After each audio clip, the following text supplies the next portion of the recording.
திருப்பத்தூர் மாவட்டம் வாணியம்பாடி அடுத்த மேட்டுப்பாளையம் பகுதியைச் சேர்ந்தவர் அதியமான்.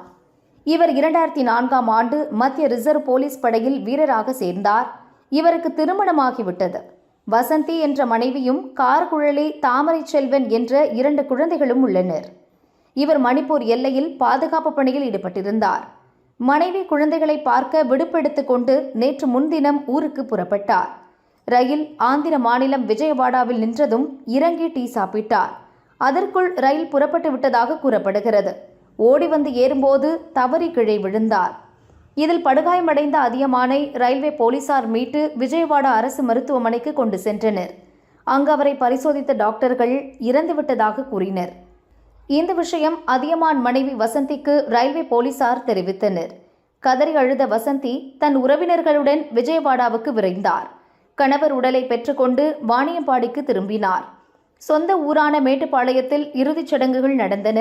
அதியமான் உடலுக்கு சிஆர்பிஎஃப் டிஎஸ்பி நித்யானந்தன் உள்ளிட்ட அதிகாரிகளும் தேசிய கொடி போர்த்தினர். மலர் வளையம் வைத்து அஞ்சலி செலுத்தினர்.